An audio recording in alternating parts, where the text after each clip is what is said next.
Hi all, maths ട്യൂബിലേക്ക് സ്വാഗതം. ഞാൻ ശ്യാം പ്രസാദ്. ഞാൻ ഇന്ന് വന്നിരിക്കുന്നത് ഇടുക്കി ജില്ലയുടെ LDC ക്വസ്റ്റ്യൻ പേപ്പർ സോൾവ് ചെയ്യുന്ന ഒരു വീഡിയോ ക്ലാസ്സുമായിട്ടാണ്. അപ്പോൾ ഈ വീഡിയോ ക്ലാസ് എല്ലാവരും ഒന്ന് മുഴുവനായി കാണാൻ ശ്രദ്ധിക്കുക.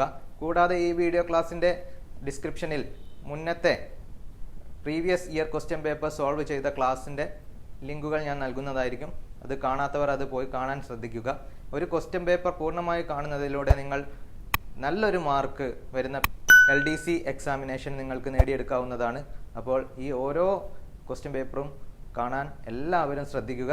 നിങ്ങൾക്ക് 20 മാർക്കും LDC എക്സാമിന് നേടാവുന്നതാണ്. LDC എക്സാമിന് എന്നല്ല, ഇതേ ക്വസ്റ്റ്യൻസ് തന്നെയാണ് ബഹുഭൂരിപക്ഷം PSC എക്സാമിനും ചോദിക്കുന്നത്. അപ്പോൾ LGS ആണെങ്കിലും വില്ലേജ് അസിസ്റ്റൻ്റ് ആണെങ്കിലും അതിലൊക്കെ നിങ്ങൾക്ക് നേടിയെടുക്കാവുന്നതാണ്. അപ്പോൾ മറക്കാതിരിക്കുക, ഈ വീഡിയോ ഒന്ന് പൂർണ്ണമായി കാണാൻ ശ്രദ്ധിക്കുക. ആദ്യമായി കാണുന്നവരുണ്ടെങ്കിൽ മറക്കാതെ ഈ ചാനൽ ഒന്ന് സബ്സ്ക്രൈബ് ചെയ്യുക. നമ്മുടെ ഇന്നത്തെ ആദ്യത്തെ ക്വസ്റ്റ്യൻ ഏതാണെന്ന് നോക്കാം. അത് ആൽഫബറ്റുകൾ ഉപയോഗിച്ച് ചെയ്യേണ്ട ഒരു ക്വസ്റ്റ്യൻ ആണ്. ഞാൻ ഓപ്ഷൻസ് ഒന്നും നൽകുന്നില്ല. ഓപ്ഷൻസ് ഇല്ലാണ്ട് തന്നെ നമുക്ക് ക്വസ്റ്റ്യൻസ് ചെയ്യാൻ പറ്റിയാൽ അതായിരിക്കും PSC എക്സാമിന് പോകുമ്പോൾ വളരെ എളുപ്പമായി തീരുക. ഓപ്ഷൻസ് നോക്കാതെ ചെയ്യാൻ ശ്രമിക്കുക. അപ്പോൾ നമ്മുടെ ക്വസ്റ്റ്യൻ ഇതാണ്: ഒരു ഭാഷയിൽ കൊച്ചിൻ എന്ന വാക്കിന് BNBGHM എന്ന കോഡ് ആണ് കൊടുത്തിരിക്കുന്നതെങ്കിൽ ആ ഭാഷയിൽ തൃശ്ശൂർ എന്ന വാക്കിൻ്റെ കോഡ് എന്തായിരിക്കും? ഇത് വളരെ സിമ്പിളായ ഒരു ക്വസ്റ്റ്യൻ ആണ്. ഒന്ന് നോക്കിക്കേ. കൊച്ചിൻ എന്ന് പറയുമ്പോൾ സിയിലാണ് തുടങ്ങുന്നത്. സിൻ്റെ തൊട്ട് പിന്നിലുള്ള ആൽഫബറ്റാണ് B എന്ന് പറയുന്നത്. അതുപോലെ O എന്നുള്ളതിൻ്റെ തൊട്ട് പിന്നിലുള്ള ആൽഫബറ്റാണ് N.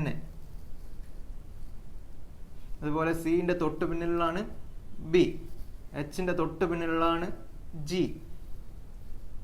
Iയുടെ തൊട്ട് പിന്നിലാണ് H. Nൻ്റെ തൊട്ട് പിന്നിലാണ് M. അപ്പോൾ അത് മനസ്സിലായി. അങ്ങനെയാണെങ്കിൽ ഇത് എന്തായിരിക്കും? തൃശ്ശൂർ എന്ന് പറയുമ്പോൾ S ആണ് Tയുടെ തൊട്ട് പിന്നിൽ വരിക. അതുപോലെ Hൻ്റെ തൊട്ട് പിന്നിൽ എന്തായിരിക്കും? G ആയിരിക്കും. Rൻ്റെ തൊട്ട് പിന്നിൽ എന്തായിരിക്കും? Q ആയിരിക്കും. Iൻ്റെ തൊട്ട് പിന്നിൽ എന്തായിരിക്കും? H ആയിരിക്കും. Sൻ്റെ തൊട്ട് പിന്നിൽ എന്തായിരിക്കും? R ആയിരിക്കും. അതുപോലെ വീണ്ടും S തന്നെയാണ്, അപ്പോൾ R തന്നെ ആയിരിക്കും. Uവിൻ്റെ തൊട്ട് പിന്നിൽ എന്തായിരിക്കും? T ആയിരിക്കും. Rൻ്റെ തൊട്ട് പിന്നിൽ എന്തായിരിക്കും? Q ആയിരിക്കും. അപ്പോൾ തൃശ്ശൂർ എന്ന വാക്കിനെ നമുക്ക് എങ്ങനെ എഴുതാം? SGQHRRTQ. അങ്ങനെ വളരെ എളുപ്പത്തിൽ കണ്ടുപിടിക്കാവുന്ന ഒരു ക്വസ്റ്റ്യൻ ആണിത്. എല്ലാവരും മനസ്സിലാക്കി പഠിക്കാൻ ശ്രമിക്കുക. നെക്സ്റ്റ് ക്വസ്റ്റ്യൻ ഏതാണെന്ന് നോക്കാം. വളരെ സിമ്പിളായ ഒരു ന്യൂമറിക്കൽ ക്വസ്റ്റ്യൻ ആണ്. താഴെ പറയുന്ന ശ്രേണിയിലെ അടുത്ത സംഖ്യ ഏത്? 3, 12, 30, 66. അടുത്ത എന്താണെന്നാണ് ചോദിച്ചത്. അപ്പോൾ അതെങ്ങനെയാണ് കാണാം? ഈ 12 എങ്ങനെയാണ് കിട്ടുന്നത്? 3 ഒന്ന് നോക്കിയേ. 3 × 2 അപ്പോൾ 6 എന്ന് കിട്ടും. പ്ലസ് 6 ചെയ്യുമ്പോഴാണ് 12 കിട്ടുന്നത്. അതുപോലെ ഈ 30 കിട്ടുന്നതോ? 12 × 2 പ്ലസ് 6. 12 × 2 പറഞ്ഞാൽ 24, പ്ലസ് 6 പറഞ്ഞാൽ 30. അതുപോലെ ഇത് കിട്ടുന്നതോ? 66 കിട്ടുന്നതോ? 30 × 2 പ്ലസ് 6. അങ്ങനെയാണ് 66 കിട്ടുന്നത്. ഇങ്ങനെയാണ് 30 കിട്ടുന്നത്. അതുപോലെ എങ്ങനെയാണ് 12 കിട്ടുന്നത്. അപ്പോൾ സ്വാഭാവികമായിട്ടും അടുത്ത നമ്പർ എന്തായിരിക്കും? 66 × 2 പ്ലസ് 6. അതായത് 66 × 2 എന്ന് പറഞ്ഞാൽ എത്ര വരും? 6 2 12, ശിഷ്ടം 1. 6 2 12, 1 13, 132 പ്ലസ് 6 = 138. അടുത്ത സംഖ്യ എന്ന് പറഞ്ഞാൽ 138 എന്ന് കിട്ടും. ഇങ്ങനെ വളരെ ട്രിക്കി മെത്തേഡിലൂടെ നമുക്കത് കണ്ടുപിടിക്കാവുന്നതാണ്. അപ്പോൾ എല്ലാവരും ഒന്ന് നന്നായി മനസ്സിലാക്കി വെക്കുക. നമ്മുടെ നെക്സ്റ്റ് ക്വസ്റ്റ്യൻ ഏതാണെന്ന് നോക്കാം. ഇതേ രീതിയിലുള്ള ഒരു ക്വസ്റ്റ്യൻ നമ്മൾ മുന്നേ ഒരു പ്രീവിയസ് ക്വസ്റ്റ്യൻ പേപ്പർ സോൾവ് ചെയ്തപ്പോൾ അത് ചെയ്തതാണ്. അപ്പോൾ നമുക്ക് മനസ്സിലായി റിപ്പീറ്റഡ് ക്വസ്റ്റ്യൻ ഒരുപാട് ചോദിക്കുന്നുണ്ട്. അപ്പോൾ ഇത് ചെയ്യണമെങ്കിൽ നമുക്ക് ക്യൂബ് സ്ക്വയർസിനെ പറ്റി ഒരു ധാരണ ഉണ്ടായിരിക്കണം. അപ്പോൾ അതെങ്ങനെയാണെന്ന് നോക്കാം. ഒറ്റയാനെ കണ്ടെത്തുക. 8, 27, 64, 100, 125, 216, 343. ഇത് എന്താണ് ശരിക്കും? 8 എന്ന് പറഞ്ഞാൽ എന്താണ്? 2 ക്യൂബാണ്. 27 എന്ന് പറഞ്ഞാൽ എന്താ? 3 ക്യൂബാണ്. അതുപോലെ 64 എന്ന് പറഞ്ഞാൽ 4 ക്യൂബാണ്. പക്ഷെ 100 എന്ന് പറഞ്ഞാൽ 10ൻ്റെ സ്ക്വയറാണ്. 125 പറഞ്ഞാൽ എന്താണ്? 5ൻ്റെ ക്യൂബാണ്. 216 പറഞ്ഞാൽ 6ൻ്റെ ക്യൂബാണ്. 343 എന്ന് പറഞ്ഞാൽ 7ന്റെ ക്യൂബാണ്. അപ്പോൾ ഇതിലൊക്കെ നോക്കിക്കേ, ഇതൊക്കെ ക്യൂബുകളാണ്. ഇതിൽ ഒന്ന് മാത്രമേ സ്ക്വയർ വരുന്നുള്ളൂ. അത് എന്താണ്? 10ന്റെ സ്ക്വയർ ആണ്. അപ്പോൾ ഒറ്റയാൻ എന്ന് പറയുന്നത് എന്താണ്? ഒറ്റയാൻ എന്തായിരിക്കും? 100. വളരെ സിമ്പിളായിട്ട് കാണാവുന്നതാണ്. അപ്പോൾ സ്ക്വയേഴ്സും ക്യൂബും എല്ലാവരും ഒന്ന് നന്നായി പഠിച്ചു വെക്കുക. നെക്സ്റ്റ് ക്വസ്റ്റ്യൻ എന്താണെന്ന് നോക്കാം. വീണ്ടും ആൽഫബറ്റ് ഉപയോഗിച്ച് ചെയ്യേണ്ട ഒരു ക്വസ്റ്റ്യൻ ആണ്. ഇതുപോലെ ഒന്ന് ചെയ്തതാണ് നമ്മൾ പ്രീവിയസ് ക്വസ്റ്റ്യൻ പേപ്പറിൽ. ഇത് ആവർത്തിക്കുന്നുണ്ട്, എല്ലാവരും ശ്രദ്ധിക്കുക. ക്വസ്റ്റ്യൻ ഇതാണ്: താഴെ പറയുന്ന വാക്കുകൾ ഇംഗ്ലീഷ് അക്ഷരമാല അനുസരിച്ച് ക്രമപ്പെടുത്തിയാൽ മൂന്നാമത്തെ വാക്ക് എന്തായിരിക്കും? ഇത് ഇംഗ്ലീഷ് അക്ഷരമാല അനുസരിച്ച് ക്രമപ്പെടുത്തണമെങ്കിൽ നമുക്ക് ആദ്യം തന്നെ നോക്കാം, ആദ്യത്തെ അക്ഷരം തന്നെ വ്യത്യാസം ഉണ്ടോന്ന്. ഇല്ല, എല്ലാത്തിലും ജെ വെച്ചിട്ടാണ് തുടങ്ങുന്നത്. നമ്മൾ വാക്കുകൾ എന്തൊക്കെയാണ്? Juvenile, journey, judge, justice, judicial ഒക്കെ ജെ വെച്ചിട്ടാണ് തുടങ്ങുന്നത്. അപ്പൊ ഇനി നമ്മൾ നോക്കേണ്ട ആൽഫബറ്റ് ഒന്ന് എഴുതി നോക്കുക. എന്താണ് നമ്മൾ ആൽഫബറ്റ്?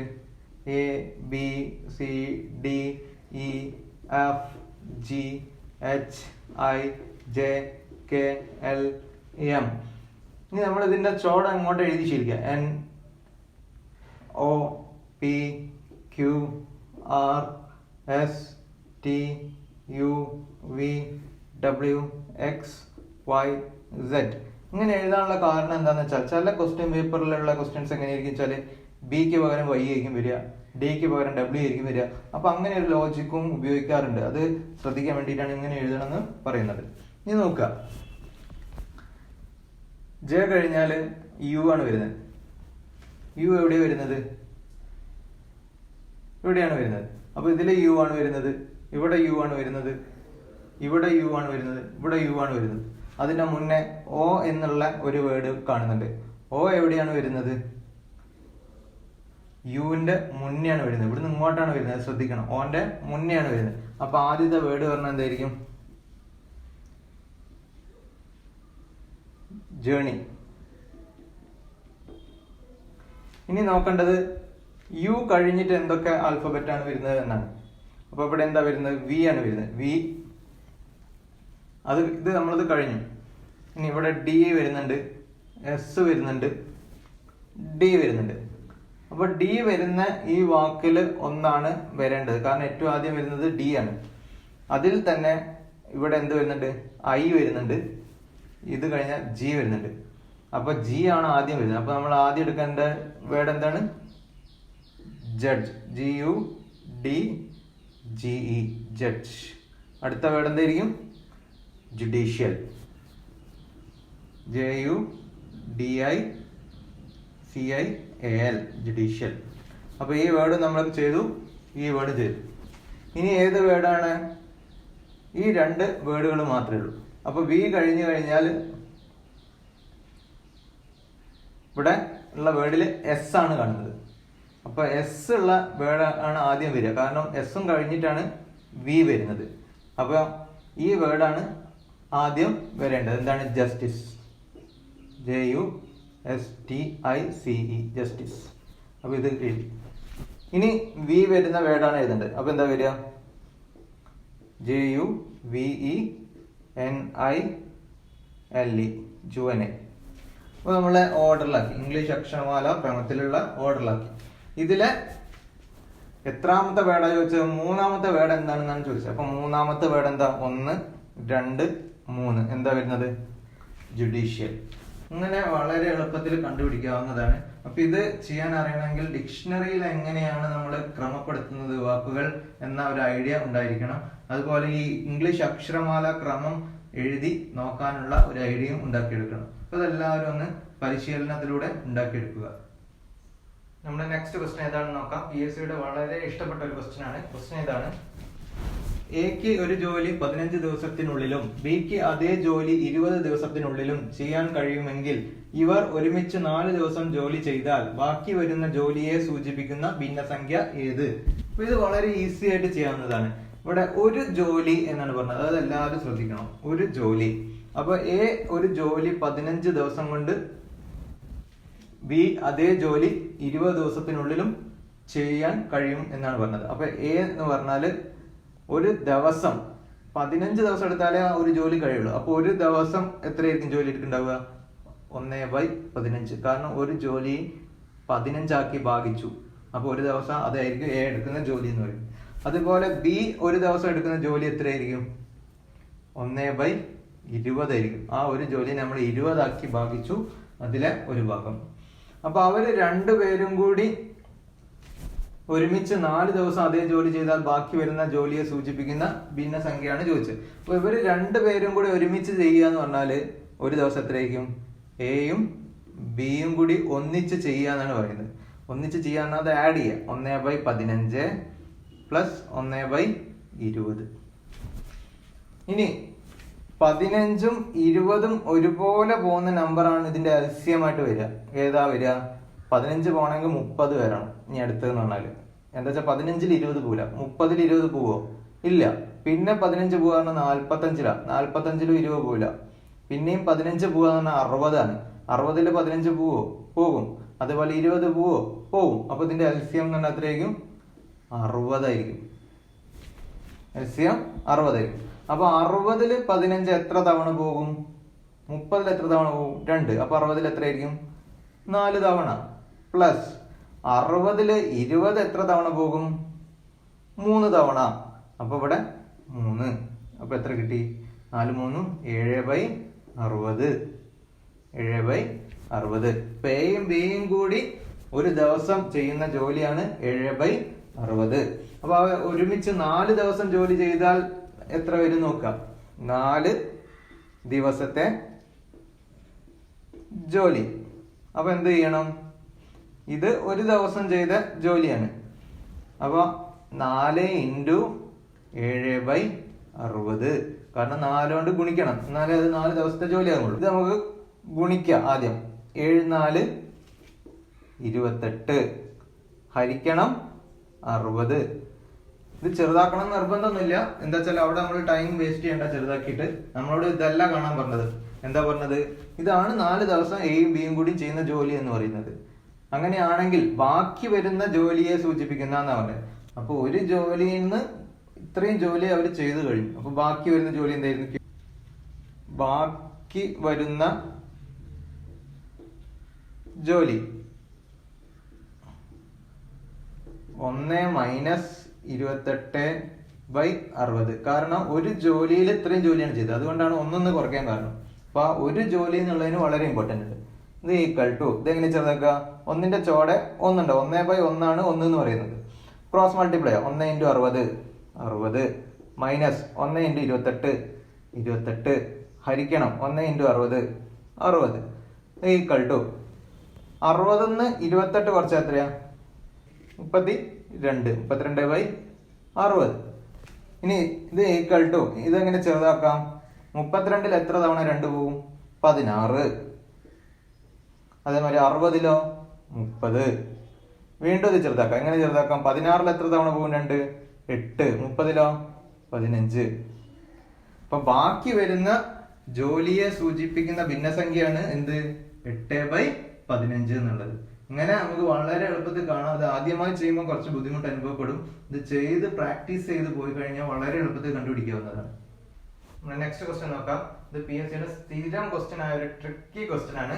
ക്വസ്റ്റ്യൻ ഇതാണ്: ഒരു കാർ ആദ്യത്തെ 2 മണിക്കൂറിൽ 30 കിലോമീറ്റർ എന്ന വേഗതയിലും അതിനുശേഷം മണിക്കൂറിൽ 40 കിലോമീറ്റർ എന്ന വേഗതയിൽ അടുത്ത 2 മണിക്കൂറും യാത്ര ചെയ്യുകയാണെങ്കിൽ ആ കാർ ആകെ സഞ്ചരിച്ച ദൂരം എത്ര?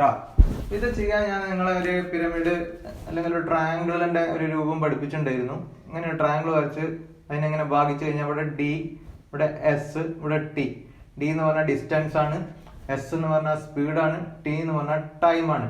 D എന്ന് പറഞ്ഞാൽ ഡിസ്റ്റൻസിനെ നമ്മൾ ദൂരം എന്ന് പറയും, S എന്ന് പറഞ്ഞാൽ വേഗതയാണ്, സ്പീഡ്, T എന്ന് പറഞ്ഞാൽ ടൈം സമയമാണ്. ഞാൻ പറഞ്ഞ കാര്യമാണ്.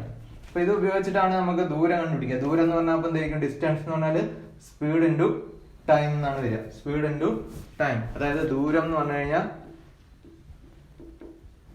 വേഗത ഗുണിക്കണം സമയം എന്ന് വരും. ഇത് നമുക്ക് മനസ്സിലായി. നമുക്ക് കണ്ടുപിടിക്കാൻ പറഞ്ഞത് ദൂരാണ്. അതുകൊണ്ടാണ് ആ ഇക്വേഷൻ എടുക്കാനുള്ള കാരണം. ഇനി എന്താ പറഞ്ഞത്? ഒരു കാർ ആദ്യത്തെ 2 മണിക്കൂറിൽ, അപ്പൊ ആദ്യത്തെ 2 മണിക്കൂറിൽ 1 മണിക്കൂറിൽ 30 കിലോമീറ്റർ എന്ന വേഗതയിലും, അതായത് ആദ്യത്തെ 2 മണിക്കൂർ കാർ സഞ്ചരിക്കുന്നത് 30 കിലോമീറ്റർ പെർ അവർ എന്ന വേഗതയിലാണ്. അപ്പൊ എന്തായിരിക്കും ആദ്യത്തെ 2 മണിക്കൂറിൽ സഞ്ചരിച്ച ദൂരം എന്തായിരിക്കും? സഞ്ചരിച്ച ദൂരം ഈക്വൽ ടു 30 ഇൻറ്റു സമയം 2 അത് ഈക്വൽ ടു 60 കിലോമീറ്റർ.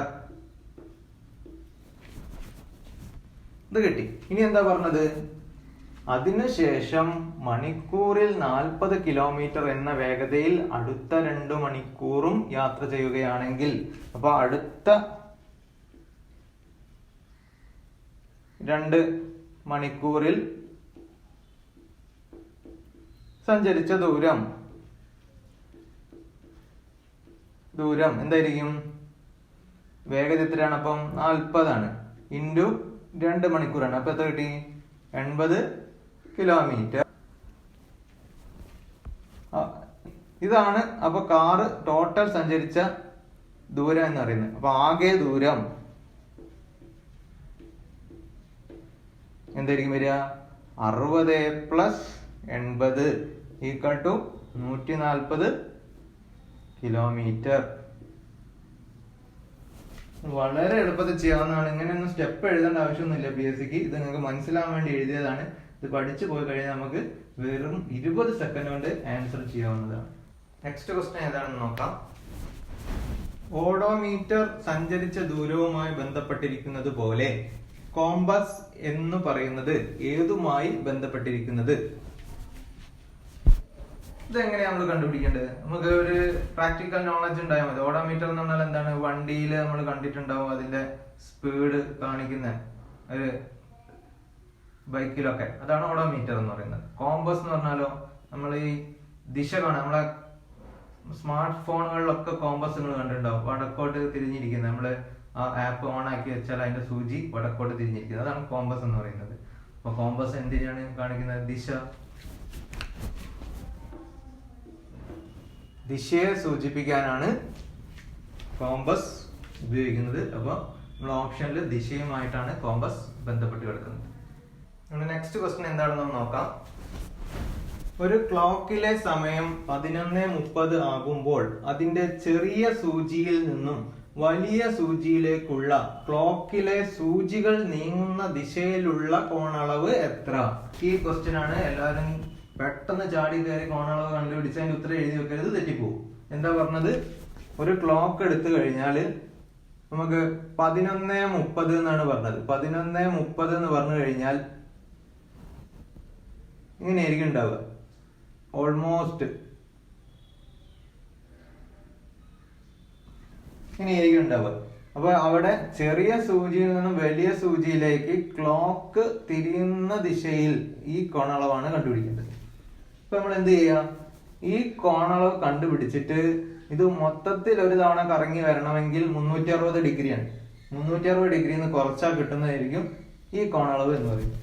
അപ്പൊ അത് ശ്രദ്ധിച്ചിട്ട് വേണം PSC എക്സാമിന് ചെയ്യാൻ. ഈ ലോജിക്ക് ഓർത്തിട്ടില്ലെങ്കിൽ തെറ്റിപ്പോകും. അപ്പൊ എങ്ങനെയാണ് കോണളവ് കാണാനുള്ള സമവാക്യം? എന്താണ്? കോണളവ്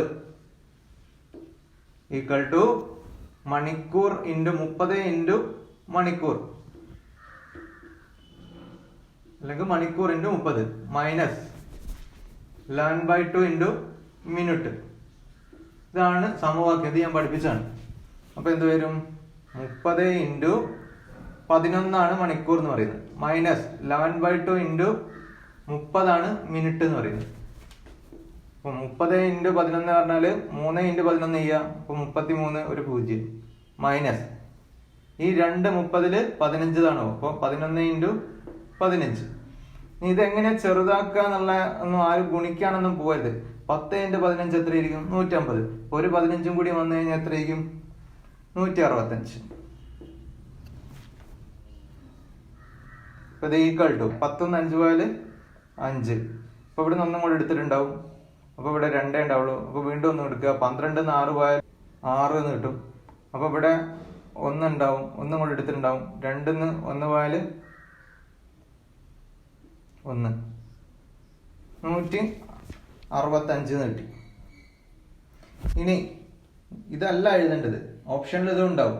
അപ്പൊ എന്ത് ചെയ്യാം, നമുക്ക് കണ്ടുപിടിക്കേണ്ട കോണളവ് കിട്ടണമെങ്കിൽ 360 മൈനസ് 165 ചെയ്യണം. ഇത് ചെയ്യാൻ മറന്നുപോയത്. നമുക്കിപ്പോൾ കിട്ടിയത് ഈ കോണളവാണ്.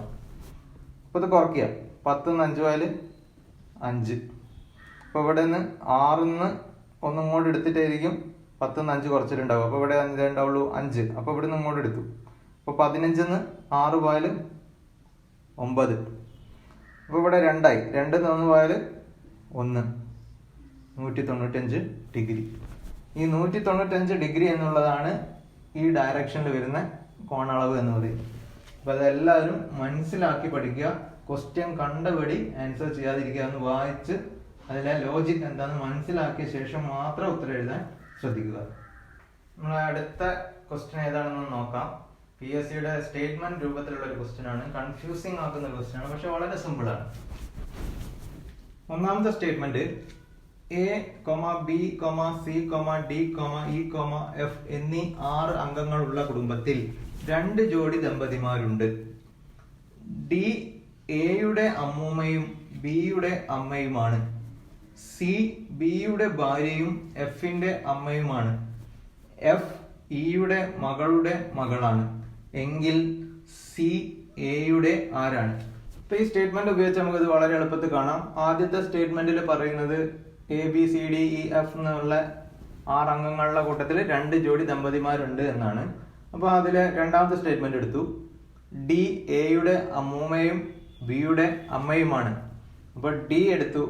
D എന്നുള്ളത് ലേഡിയാണ്, അതുകൊണ്ടാണ് ഇതിനെ നെഗറ്റീവ് ഇട്ട് സൂചിപ്പിക്കുന്നത്. അമ്മൂമ്മ എന്ന് പറയുന്നത് ഒരു ലേഡിയാണ്, അതുകൊണ്ടാണ് നെഗറ്റീവ് കൊടുത്തത്. ഇനി പറഞ്ഞത് ബിയുടെ അമ്മയുമാണ്. അപ്പം ഏറ്റവും മുകളിലുള്ളത് ഏറ്റവും ഉയർന്ന തലമുറ ബിയുടെ അമ്മയാണെന്ന് പറഞ്ഞിട്ടുണ്ട്, അതുകൊണ്ട് ബി രണ്ടാമത്തെ തലമുറ. ഇനി ഇത് പോസിറ്റീവ് ആണോ നെഗറ്റീവ് ആണോ? പോസിറ്റീവ് എന്ന് പറയുന്നത് പുരുഷനെയാണ്, നെഗറ്റീവ് സ്ത്രീയാണ് സൂചിപ്പിക്കുന്നത്. അത് നമുക്ക് പറയാൻ പറ്റില്ല. അപ്പൊ അത് അവിടെ വെക്കുക. ഇനി എന്താ പറഞ്ഞത്? എയുടെ അമ്മൂമ്മയുമാണെന്ന് പറഞ്ഞിട്ടുണ്ട്. അപ്പൊ ഇവിടെ ഇതിന്റെ താഴെ എ എന്ന് വരും. അപ്പൊ അതുപോലെ എയും സ്ത്രീയാണോ പുരുഷനാണോ എന്നുള്ളത് നമുക്കിപ്പോൾ അറിയില്ല. അപ്പൊ ആ സ്റ്റേറ്റ്മെന്റ് അവിടെ വെച്ചു. ഇനി അടുത്ത വായിച്ചു നോക്കുക. സി ബിയുടെ ഭാര്യയും. സി ആണ് ബിയുടെ ഭാര്യ എന്ന് പറയുന്നത്. അപ്പം ഭാര്യ ഭർത്തൃ ബന്ധം സൂചിപ്പിക്കാനാണ് ഈ 2 ലൈൻ കൊടുത്തത്. അപ്പൊ സി ബിയുടെ ഭാര്യ എന്ന് പറയുമ്പം ഇത് നെഗറ്റീവ് ആയിരിക്കും, ഇത് ബി എന്ന് പറയുന്നത് പോസിറ്റീവ് ആയിരിക്കും. അത് മനസ്സിലായി. സി ബിയുടെ ഭാര്യയും എഫിന്റെ അമ്മയുമാണ്. അപ്പൊ സി എന്ന് പറയുന്നത് എഫിന്റെ അമ്മയുമാണ്. അപ്പൊ എഫും എന്താണ് നമുക്കറിയില്ല, പോസിറ്റീവ് ആണോ നെഗറ്റീവ് ആണോ എന്നുള്ളത്, അതായത് സ്ത്രീ ആണോ പുരുഷനാണോ എന്നുള്ളത്. ഇനി അടുത്തത് എഫ് ഇയുടെ മകളുടെ മകളാണ്. എഫ് ഇയുടെ മകളുടെ മകളാണ്, അതായത് ഇത് നെഗറ്റീവാണ്. മകളുടെ മകൾ എന്ന് പറയുമ്പോൾ ഇതും നെഗറ്റീവ് ആയിരിക്കും. ഇയുടെ മകളുടെ മകളാണ്, സ്ത്രീയാണെന്ന് മനസ്സിലായി. എങ്കിൽ സി എയുടെ ആരാണ് എന്നാണ് ചോദിച്ചത്. എങ്കിൽ സി എയുടെ ആരാണ്? നെഗറ്റീവ് സൈൻ ആണ് ഇട്ടത്, സ്ത്രീയാണ്. ഇത് ഭാര്യയും ഭർത്താവുമാണ്. ഇത് ബിയുടെ മകനോ മകളോ ആണെന്ന് കിട്ടി. അപ്പൊ എയുടെ ആരാണെന്നാ ചോദിച്ചത്. സി എന്ന് പറയുന്നത് മകനോ മകളോ ആയിരിക്കും സിയുടെ, അതായത് സി എന്ന് പറഞ്ഞാല് അമ്മയായിരിക്കും. നെഗറ്റീവ് സൈൻ കൊടുത്തോണ്ട് സ്ത്രീയാണെന്ന് മനസ്സിലായി, അതുകൊണ്ട് അമ്മയായിരിക്കും. അങ്ങനെ വളരെ എളുപ്പത്തിൽ ഇത് കണ്ടുപിടിക്കാവുന്നതാണ്. എല്ലാവരും ഈ ലോജിക് ഒന്ന് മനസ്സിലാക്കി പഠിക്കാൻ ശ്രമിക്കുക. നമ്മുടെ നെക്സ്റ്റ് ക്വസ്റ്റ്യൻ ഏതാണെന്ന് നോക്കാം. ദിശാബോധം ഉണ്ടാക്കി ചെയ്യേണ്ട ഒരു ക്വസ്റ്റ്യൻ ആണ് ഇത്. PSCക്ക് എപ്പോഴും ചോദിക്കുന്ന, റിപ്പീറ്റഡ് ആയി ചോദിച്ചുകൊണ്ടിരിക്കുന്ന ക്വസ്റ്റ്യൻ ആണ്. അപ്പൊ നമ്മള് ക്വസ്റ്റ്യൻ ഏതാണെന്ന് നോക്കാം. ഒരു മനുഷ്യൻ 5 കിലോമീറ്റർ തെക്ക് ദിശയിൽ നടന്നതിനു ശേഷം വലത്തോട്ട് തിരിയുന്നു. 3 കിലോമീറ്റർ നടന്നതിന് ശേഷം അയാൾ ഇടതുവശത്തേക്ക് തിരിഞ്ഞ് 5 കിലോമീറ്റർ യാത്ര ചെയ്യുന്നു. യാത്ര തുടങ്ങിയ സ്ഥലത്തു നിന്ന് നോക്കുമ്പോൾ അയാൾ ഇപ്പോൾ സഞ്ചരിച്ചു കൊണ്ടിരിക്കുന്ന ദിശ ഏത്? അപ്പൊ ആദ്യം ദിശയെ പറ്റി ഒരു ഐഡിയ ഉണ്ടാവണം. എങ്ങനെയാണ് നമ്മളെ ദിശ ഉണ്ടാവുക? ഇവിടെ നോർത്ത്, അതായത് വടക്ക്. ഇവിടെ തെക്ക്, തെക്കിന് എന്താ പറയാ? സൗത്ത്. ഇവിടെ എന്താണ്? കിഴക്ക്, ഈസ്റ്റ്. ഇത് പടിഞ്ഞാറ്, വെസ്റ്റ്. ഇത് കൃത്യമായി എല്ലാവർക്കും മനസ്സിലായി എന്ന് വിചാരിക്കുന്നു. ഈ ഡയറക്ഷൻ എന്ന് പറഞ്ഞാൽ എന്തായിരിക്കും? നോർത്ത് ഈസ്റ്റ് ഡയറക്ഷൻ എന്നാണ് പറയാ. ഈ ഡയറക്ഷൻ എന്താ പറയാ? സൗത്ത് ഈസ്റ്റ് ഡയറക്ഷൻ എന്ന് പറയും. ഈ ഡയറക്ഷനോ നോർത്ത് വെസ്റ്റ് ഡയറക്ഷൻ എന്നാണ് പറയാ. ഇതിനെ സൗത്ത് വെസ്റ്റ് ഡയറക്ഷൻ എന്നാണ് പറയുക. അപ്പൊ ഇതെല്ലാവർക്കും മനസ്സിലായി. മലയാളത്തിലായിരിക്കും PSCക്ക് ഉത്തരം ഉണ്ടാവുക.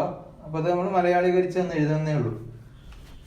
നോക്കുക, ഒരു മനുഷ്യൻ 5 കിലോമീറ്റർ തെക്ക് ദിശയിൽ നടന്നതിന് ശേഷം, തെക്ക് എന്ന് പറഞ്ഞാൽ അയാളിപ്പം ഇവിടെയാണെന്ന് വിചാരിക്കുക. മനുഷ്യൻ താഴോട്ട്, തെക്ക് ദിശ എന്ന് പറഞ്ഞാൽ സൗത്തിലേക്ക് നടന്നു 5 കിലോമീറ്റർ. വലത്തോട്ട് തിരിയുന്നു. അപ്പൊ നമ്മൾ നടന്നു പോകുന്ന വഴി തന്നെ സങ്കല്പിക്കുക. വലത്തോട്ട് തിരിഞ്ഞ ആള് വലത്തോട്ട് തിരിഞ്ഞ് 3 കിലോമീറ്റർ നടന്നതിന് ശേഷം അയാൾ ഇടത്തു വശത്തേക്ക് തിരിഞ്ഞ് 5 കിലോമീറ്റർ ഇടത്തു വശത്തേക്ക് തിരിഞ്ഞ് 5 കിലോമീറ്റർ യാത്ര ചെയ്യുന്നു. യാത്ര തുടങ്ങിയ സ്ഥലത്ത് നിന്ന് നോക്കുമ്പോൾ അയാൾ ഇപ്പോൾ സഞ്ചരിച്ചു കൊണ്ടിരിക്കുന്ന ദിശ ഏത്? അപ്പോൾ ഇത് വടക്കായിരിക്കും. ഇതെന്തായിരിക്കും? നേരെ താഴോട്ട് അയാൾ തെക്കോട്ടാണ് വന്നത്. പിന്നെ കുറച്ചൊന്ന് ഇങ്ങോട്ട് സഞ്ചരിച്ചു 3 കിലോമീറ്റർ. എന്നിട്ട് വീണ്ടും അയാൾ ഇങ്ങോട്ടാണ് സഞ്ചരിച്ചത്? തെക്ക് ദിശയിലേക്ക് തന്നെയാണ് സഞ്ചരിച്ചത്. അപ്പൊ ശരിക്ക് പറഞ്ഞിട്ടുണ്ടെങ്കിൽ ഇത് നമ്മൾ ഈ ഒരു ചിത്രത്തിൽ നോക്കുമ്പോൾ ഇങ്ങനെ വന്ന് കുറച്ച് ഇങ്ങോട്ട് സഞ്ചരിച്ച് പിന്നെ അങ്ങോട്ട് തന്നെ സഞ്ചരിച്ചു. അപ്പൊ ഈ ഒരു ഏരോ മാർക്കിന്റെ ഭാഗത്താണ് അയാൾ ഇപ്പോൾ ഉള്ളത്. അപ്പൊ ഇത് എന്താണ്? സൗത്ത് വെസ്റ്റ് എന്ന് പറഞ്ഞിട്ടുണ്ടെങ്കിൽ തെക്ക് പടിഞ്ഞാറ്. അപ്പൊ അയാള് സഞ്ചരിച്ചു കൊണ്ടിരിക്കുന്ന ദിശ എന്ന് പറയുന്നത് എന്തായിരിക്കും? തെക്ക് പടിഞ്ഞാറ് ദിശ. സഞ്ചരിച്ചുകൊണ്ടിരിക്കുന്ന ദിശ എന്ന് പറയുന്നത് തെക്ക് പടിഞ്ഞാറ് ദിശ. അപ്പൊ ദിശാബോധം നന്നായിട്ട് ഉണ്ടാക്കി എടുക്കുക എന്നാൽ മാത്രമേ ഇത് ചെയ്യാൻ പറ്റുള്ളൂ. അപ്പൊ വളരെ എളുപ്പത്തിൽ ചെയ്യാവുന്ന ഒരു മാർക്ക്, സിമ്പിൾ ആയിട്ട് കിട്ടാവുന്ന ഒരു ക്വസ്റ്റ്യൻ ആണ്. നെക്സ്റ്റ് ക്വസ്റ്റ്യൻ ഏതാണെന്ന് നോക്കാം. ഒരു ഇൻട്രസ്റ്റിംഗ് ആയിട്ടുള്ള ഒരു ക്വസ്റ്റ്യൻ ആണ്. ക്വസ്റ്റ്യൻ ഏതാണ്? ഒരു നഗരത്തിലെ വീടുകൾക്ക് 46 മുതൽ 150 വരെയുള്ള ഇരട്ട നമ്പറുകളാണ് നൽകിയത് എങ്കിൽ ആ നഗരത്തിലെ വീടുകളുടെ എണ്ണം എത്ര? അത് പെട്ടെന്ന് നോക്കിയാൽ നമുക്കൊരു ഐഡിയ ഒന്നും കിട്ടൂല. പക്ഷെ ഇത് ഒരു സമാന്തര ശ്രേണി എന്ന കൺസെപ്റ്റ് വെച്ചിട്ടാണ് ചെയ്യേണ്ടത്. അതെങ്ങനെ നോക്കാം. വീടുകൾക്ക് 46 മുതലാണ് നമ്പർ. അപ്പൊ തുടങ്ങുന്നത് ഒന്നാം പദം എന്ന് പറയുന്നത് 46 ആയിരിക്കും. 150 അവസാന പദം എന്ന് പറയുന്നത് 150 ആണ്. അപ്പൊ ഇതിന്റെ ഇടയിലുള്ള നമ്പറുകൾ എന്ന് പറഞ്ഞാൽ ഇരട്ട നമ്പറാണ്. നമുക്ക് മനസ്സിലായി, ഇരട്ട നമ്പറുകളാണ് നൽകി. അപ്പൊ പൊതുവ്യത്യാസത്തിലേക്കും 2 ആയിരിക്കും പൊതുവ്യത്യാസം എന്ന് പറയുന്നത്. നമുക്ക് എത്ര വീടുകളുണ്ട് എന്നാണ് കണ്ടുപിടിക്കേണ്ടത്. അതായത് എത്ര നമ്പറുകളുണ്ട്, ഇരട്ട സംഖ്യ ഉണ്ട് ഇതിന്റെ ഇടയിൽ എന്നുള്ളതാണ് കണ്ടുപിടിക്കേണ്ടത്. അതായത് എത്ര വീടുകൾ എന്ന് കണ്ടുപിടിക്കണം. അപ്പൊ ഇത് വളരെ സിമ്പിൾ ആയിട്ട് നമുക്ക് സമാന്തര ശ്രേണിയിലെ ഇക്വേഷൻ ഉപയോഗിച്ച് കണ്ടുപിടിക്കാം. അപ്പൊ എങ്ങനെ കണ്ടുപിടിക്കാം? നമ്മളെ ഇക്വേഷൻ എന്താണ്? Tn, അതായത് അവസാന പദം എന്ന് പറയുന്നത് ആദ്യ പദം T1 plus n-1 into D. D എന്ന് പറഞ്ഞാൽ പൊതുവ്യത്യാസമാണ്. അപ്പൊ ഇവിടെ അവസാന പദം എത്രയാണ്? 150. അത് നമുക്ക് തന്നിട്ടുണ്ട്. ആദ്യ പദം എന്ന് പറയുന്ന 46 ആണ്. ആദ്യത്തെ വീടിന്റെ നമ്പർ. ഇത് അവസാനത്തെ വീടിന്റെ നമ്പർ. Plus n-1. n എത്ര നമുക്ക് അറിയില്ല, അതാണ് കണ്ടുപിടിക്കേണ്ടത് എത്ര വീടുകൾ ഉണ്ട്. ഇനി ഇരട്ട നമ്പറുകൾ എന്ന് പറയുമ്പോൾ ഇത് തമ്മിലുള്ള വ്യത്യാസം എന്ന് പറയുന്നത് പൊതുവ്യത്യാസം 2 ആയിരിക്കും. അപ്പൊ 2 തൊട്ട് അപ്പൊ 150 ഈക്വൽ ടു 46 പ്ലസ് ഇത് ഇതിന്റെ ഉള്ളിലേക്ക് മൾട്ടിപ്ലൈ ചെയ്യുന്നു. അപ്പൊ 2n-2 എന്ന് കിട്ടി. അപ്പൊ 150 ഈക്വൽ ടു ഈ -2 46 കുറച്ചാൽ 44 പ്ലസ് 2n എന്ന് കിട്ടി. അപ്പൊ 150 മൈനസ് 44 44 നമ്മൾ ഇടത് വശത്ത് കൊണ്ടുവന്നപ്പോ -44 ഈക്വൽ ടു 2n എന്ന് കിട്ടി. ഈ 44 150 കുറച്ച് കഴിഞ്ഞാൽ എത്ര കിട്ടും? 106 ഈക്വൽ ടു 2n എന്ന് കിട്ടി. അപ്പൊ n എന്ന് പറഞ്ഞാൽ എന്തായിരിക്കും? n equal to 106/2. 106 ആയിരിക്കണം 2. അപ്പൊ എത്ര ആയിരിക്കും? 53. അപ്പൊ ആ നഗരത്തിൽ എത്ര വീടുകൾ ഉണ്ട് എന്നുള്ളത് നമുക്ക് മനസ്സിലായി. എത്രയാണ്? 53 വീടുകളുണ്ട്. ഇങ്ങനെ നിഷ്പ്രയാസം കണ്ടുപിടിക്കാം. അപ്പൊ ഇത് ലോജിക്ക് മനസ്സിലാക്കി എടുക്കുക എന്നുള്ളതാണ് ഏറ്റവും ഇമ്പോർട്ടന്റ് ഒരു ക്വസ്റ്റ്യൻ കിട്ടിക്കഴിഞ്ഞാൽ. നമ്മുടെ നെക്സ്റ്റ് ക്വസ്റ്റ്യൻ ഏതാണെന്ന് നോക്കാം. 10 സംഖ്യകൾ അവരോഹണ ക്രമത്തിൽ എഴുതിയിരിക്കുന്നു. അവയുടെ ശരാശരി 45 ആണ്. അതിലെ ആദ്യ 4 സംഖ്യകളുടെ ശരാശരി 40ഉം അവസാന 4 സംഖ്യകളുടെ ശരാശരി 50ഉം ആണ്. നടുവിലുള്ള 2 സംഖ്യകൾ തുല്യമാണെങ്കിൽ ഏതാണ് നടുവിലെ ആ സംഖ്യ? അപ്പൊ ഇത് കണ്ടുപിടിക്കാൻ വളരെ എളുപ്പത്തിൽ കണ്ടുപിടിക്കാവുന്നതാണ്. ഇപ്പൊ ആദ്യം നമ്മളെ ശരിയായ വഴി എന്ന് പറയാം. 10 സംഖ്യകൾ അവരോഹണ ക്രമത്തിൽ എഴുതിയിരിക്കുന്നു. അവയുടെ ശരാശരി 45 ആണ്. അപ്പൊ 10 സംഖ്യകളുടെ തുക എന്ന് പറയുന്നത് എന്തായിരിക്കും? 10 സംഖ്യകളുടെ തുക ഈക്വൽ ടു 10 ഇൻറ്റു അതിന്റെ ശരാശരി 45 ഈക്വൽ ടു 450. ഇനി അതിൽ പറഞ്ഞത് എന്താണ്? അതിലെ ആദ്യത്തെ 4 സംഖ്യകളുടെ ശരാശരി 40. അപ്പൊ 4 സംഖ്യകൾ ആദ്യത്തേത് തുക എന്തായിരിക്കും വരിക? 4 ഇൻറ്റു 40 ഈക്വൽ ടു 160 എന്ന് കിട്ടി. ഇനി അവസാന 4 സംഖ്യകളുടെ തുക എന്തായിരിക്കും വരിക? 4 ഇൻറ്റു അതിന്റെ ശരാശരി എത്രയാണ്? 50 ഈക്വൽ ടു 200 എന്ന് കിട്ടി. അപ്പം നടുവിലെ 2 സംഖ്യകളുടെ തുകയാണ് നമ്മൾ കാണാൻ പോകുന്നത്. നടുവിലെ 2 സംഖ്യകളുടെ തുക എന്തായിരിക്കും? 450 മൈനസ് 160 പ്ലസ് 200.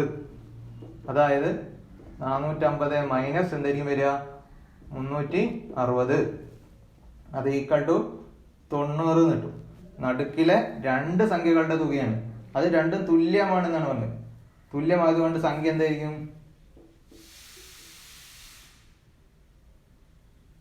തുല്യമായതുകൊണ്ട് സംഖ്യ ഈക്വൽ ടു 90 ഹരിക്കണം 2 ഈക്വൽ ടു 45. സംഖ്യ എന്ന് പറയുന്നത് 45. ഇങ്ങനെയാണ് ഇത് ശരിയായ വഴിയിലൂടെ കണ്ടുപിടിക്കേണ്ടത്. ഇനി ഇത് ലോജിക് ഉപയോഗിച്ച് കണ്ടുപിടിക്കാം. 10 സംഖ്യകളുടെ ശരാശരി എടുക്കുക എന്ന് പറഞ്ഞാൽ അതിന്റെ ആവറേജ് ആയിരിക്കും. ആവറേജ് എന്നാൽ നടുക്കിലെ സംഖ്യ ആയിരിക്കും വരിക.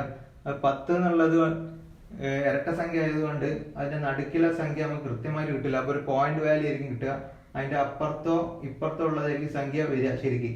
പക്ഷെ ഇവിടെ പോയിന്റ് വാല്യൂ അല്ലാണ്ട് കറക്റ്റ് ആയിട്ട് ശരാശരി കിട്ടാനുള്ള കാരണം ആ നടുക്കിലുള്ള 2 സംഖ്യകൾ തുല്യമായതുകൊണ്ടാണ്. അപ്പൊ അതിന്റെ അകത്തുനിന്ന് ഒറ്റ നോട്ടത്തിൽ തന്നെ നമുക്ക് പറയാൻ പറ്റും 45 സംഖ്യ എന്ന്. അത് നന്നായിട്ട് ആ ലോജിക്ക് അറിയുന്നവർക്ക് അത് പറ്റുള്ളൂ. അല്ലാത്തവര് ഈ ശരിയായ വഴിയിലൂടെ എങ്ങനെയാ കണ്ടുപിടിക്കുക എന്നുള്ളത് മനസ്സിലാക്കി വെക്കുക.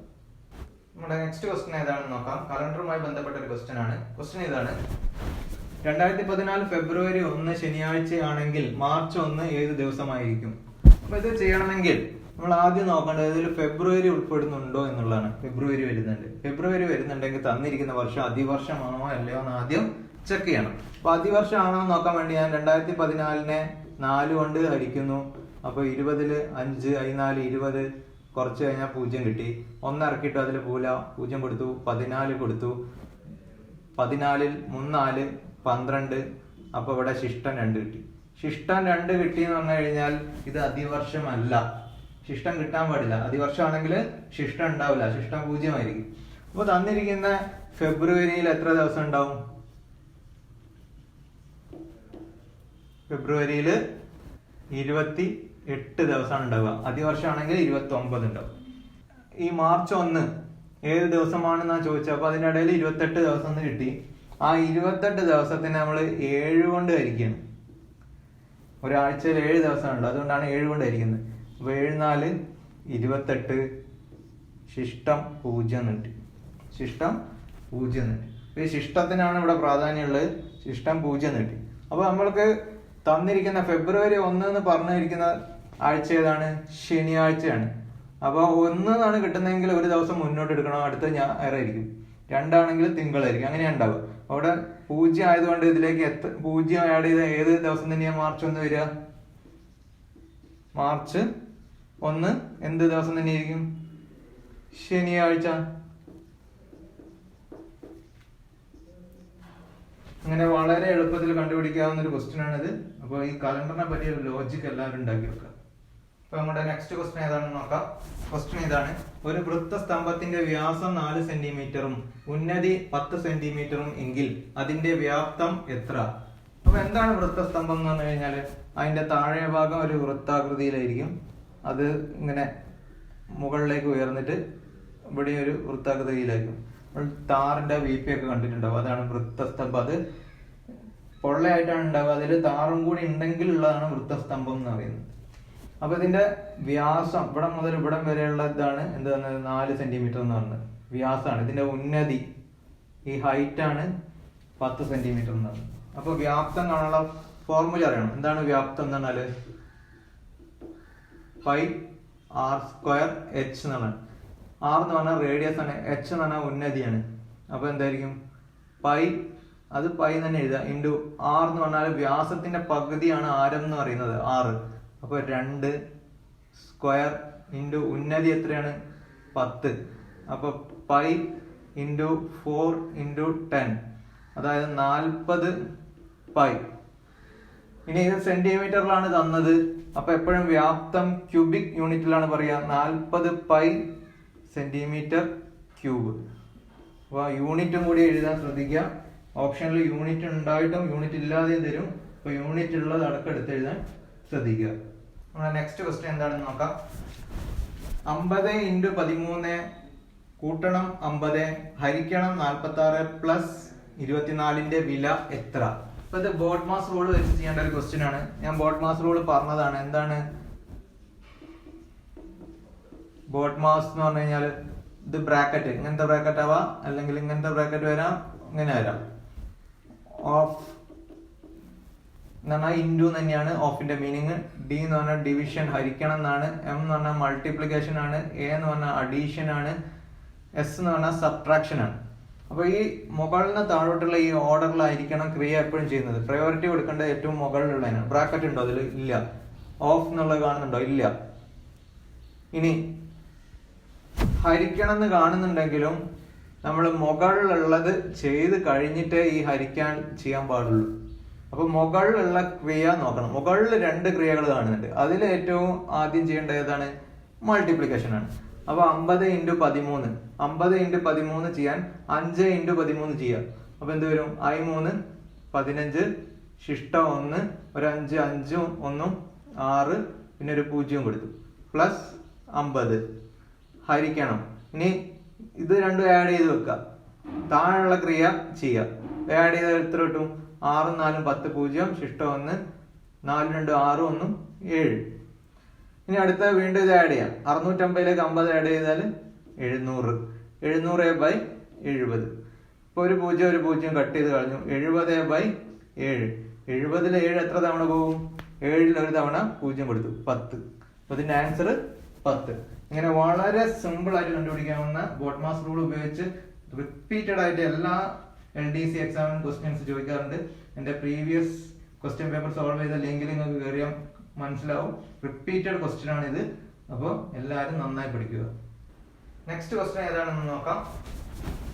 രവി കൃഷി ആവശ്യത്തിനായി 10,000 രൂപ സഹകരണ ബാങ്കിൽ നിന്നും വായ്പ എടുത്തു. ബാങ്ക് 8% പലിശ നിരക്കാണ് കണക്കാക്കുന്നതെങ്കിൽ 6 മാസം കഴിഞ്ഞ് എത്ര രൂപ തിരിച്ചടയ്ക്കണം? അപ്പൊ ഇത് ശ്രദ്ധിക്കേണ്ട ഒരു കാര്യമുണ്ട്. 6 മാസത്തേക്കാണ്. അതാണ് ശ്രദ്ധിക്കേണ്ട വളരെ പ്രധാനപ്പെട്ട കാര്യം. അപ്പൊ നമ്മൾ ഇൻട്രസ്റ്റ് കാണാനുള്ള ഫോർമുല എടുക്കുന്നു. എന്താണ് നമ്മൾ പഠിച്ചത്? I = PNR എന്നാണ് പഠിച്ചിട്ടുണ്ടാവുക. R/100 എന്നുണ്ടാവും.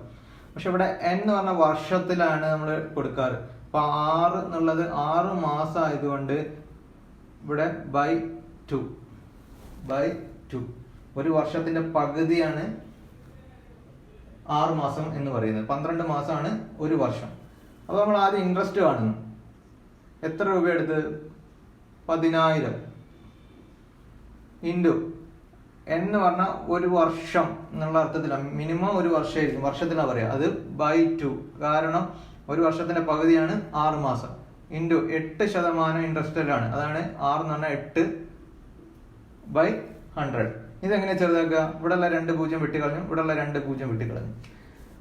ഇനി ഈ 2 8ല് 4 തവണ പോകും, 2-ൽ 1 തവണ. അപ്പം ബാക്കി ഇതെന്ത് വരും?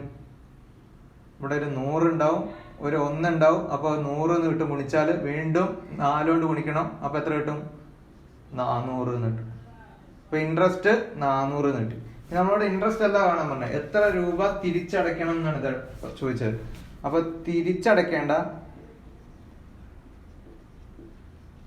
തിരിച്ചടയ്ക്കേണ്ട തുക എന്തായിരിക്കും വരിക? എടുത്ത തുക 10,000 പ്ലസ് ഇൻട്രസ്റ്റ് 400 ഈക്വൽ ടു, അത് രണ്ടും കൂടി ആഡ് ചെയ്യാം. അപ്പൊ എത്ര കിട്ടും? 10,400. ഇങ്ങനെ വളരെ എളുപ്പത്തിൽ കണ്ടുപിടിക്കാവുന്ന ഒരു ക്വസ്റ്റ്യൻ ആണിത്. ഇതിൽ ശ്രദ്ധിക്കേണ്ട കാര്യം 6 മാസം എന്നുള്ളതാണ് വളരെ ശ്രദ്ധയോടെ ചെയ്യേണ്ട കാര്യം. നമ്മുടെ നെക്സ്റ്റ് ക്വസ്റ്റ്യനിലേക്ക് വരാം. ക്വസ്റ്റ്യൻ ഇതാണ്: 0.125 സൂചിപ്പിക്കുന്ന ഭിന്നസംഖ്യ ഏത്?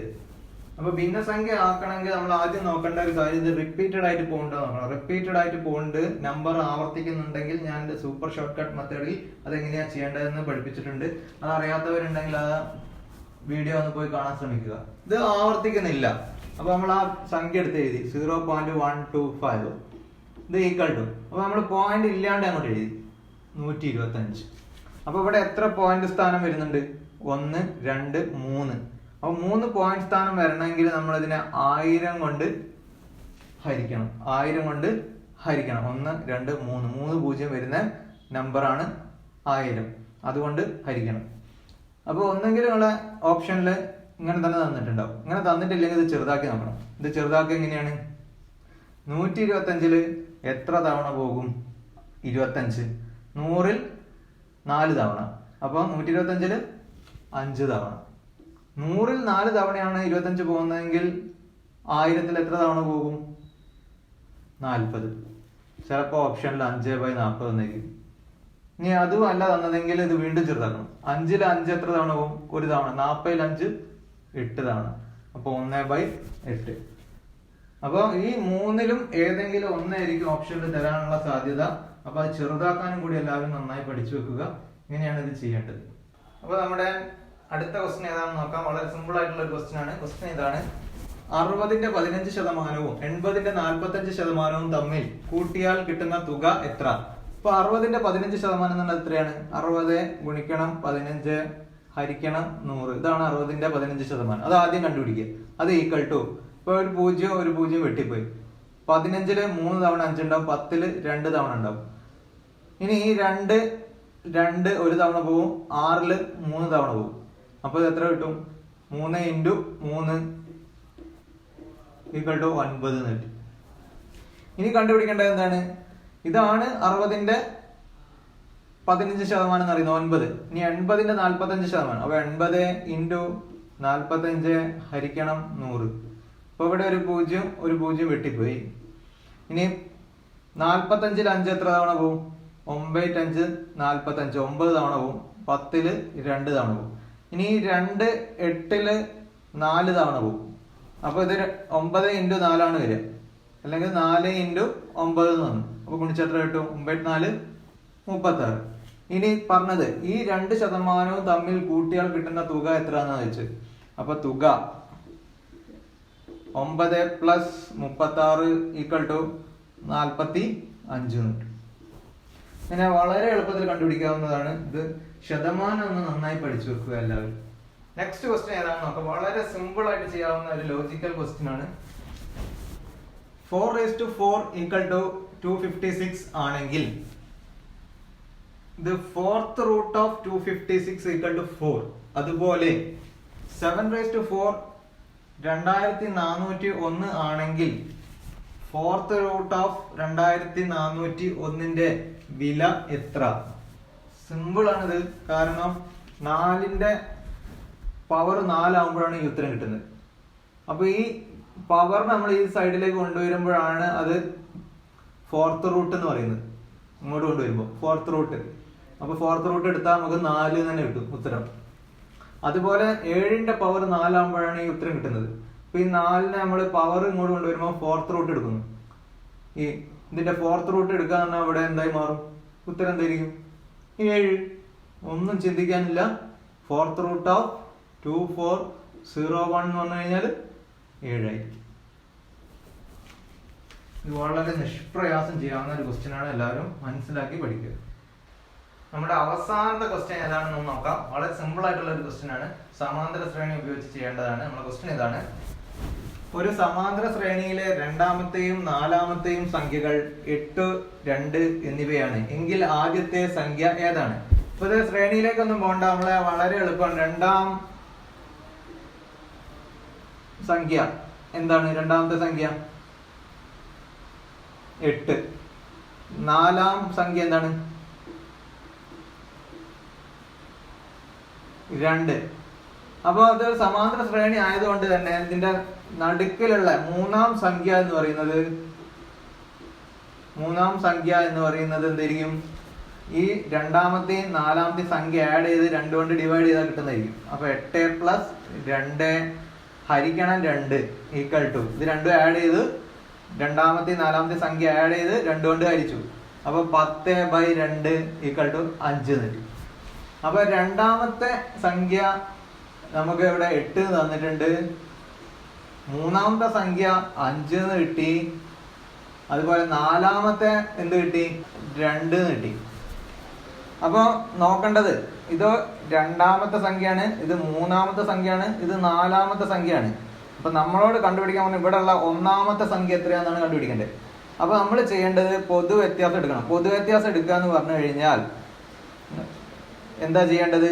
ഇത് തമ്മിലുള്ള ഡിഫറൻസ് 8ഉം 5ഉം ഇത് തമ്മിലുള്ള ഡിഫറൻസ് എത്രയാണ്? 3 കിട്ടുന്നുണ്ട്. ഇവിടെയും നോക്കി നോക്കുക, എന്താ കിട്ടുന്നത്? 3 കിട്ടുന്നുണ്ട്. അപ്പൊ ഇതിലേക്ക് 3, 5ലേക്ക് 3 ആഡ് ചെയ്തപ്പോഴാണ് 8 കിട്ടിയത്. 2ലേക്ക് 3 ആഡ് ചെയ്തപ്പോഴാണ് 5 കിട്ടിയത്. അങ്ങനെയാണെങ്കിൽ ഇവിടെ 8ലേക്ക് 3 ആഡ് ചെയ്യുമ്പോഴാണ് അടുത്ത കിട്ടുക. അപ്പൊ എത്രയായിരിക്കും? 11. അപ്പൊ നമ്മുടെ ഒന്നാമത്തെ സംഖ്യ ഏതായിരിക്കും? അതായത് ആദ്യത്തെ സംഖ്യ എന്ന് പറയുന്നത് 11. ഇങ്ങനെ വളരെ എളുപ്പത്തിൽ കണ്ടുപിടിക്കാവുന്ന ഒരു ക്വസ്റ്റ്യൻ ആണ്. നമ്മുടെ ഫോർമുല ഒന്നും ആവശ്യമില്ല. നമ്മുടെ ഇന്നത്തെ ക്ലാസ് എല്ലാവർക്കും ഇഷ്ടമായെന്നാണ് ഞാൻ കരുതുന്നത്. അപ്പൊ നിങ്ങൾക്ക് എല്ലാവർക്കും ഇഷ്ടമായെങ്കിൽ മറക്കാതെ ഈ ചാനൽ ഒന്ന് സബ്സ്ക്രൈബ് ചെയ്യുക. അതുപോലെ ഇന്ന് നമ്മൾ കണ്ടത് 2014 LDC ഇടുക്കി ജില്ലയുടെ ക്വസ്റ്റ്യൻ പേപ്പറാണ്. ഇതിന്റെ മറ്റു ചില ക്വസ്റ്റ്യൻ പേപ്പറുകൾ ഞാൻ സോൾവ് ചെയ്ത വീഡിയോ ഇട്ടിരുന്നു. അത് കാണാത്തവർ ഇതിന്റെ ഡിസ്ക്രിപ്ഷനിൽ പോയി അതിന്റെ ലിങ്ക് ഒന്ന് നോക്കുക. അതിൽ നിങ്ങൾക്ക് കാണാവുന്നതാണ്. ഈ ക്വസ്റ്റ്യൻ പേപ്പർ പഠിക്കുന്നതിലൂടെ നിങ്ങൾക്ക് 20 മാർക്കും നേടിയെടുക്കാവുന്നതാണ് എക്സാമിന്. അത് മറക്കാതിരിക്കുക. കൂടാതെ നിങ്ങളുടെ അഭിപ്രായങ്ങളും നിർദ്ദേശങ്ങളും എന്നെ അറിയിക്കുക. മറ്റൊരു വീഡിയോയുമായി നമുക്ക് വീണ്ടും കണ്ടുമുട്ടാവുന്നതാണ്.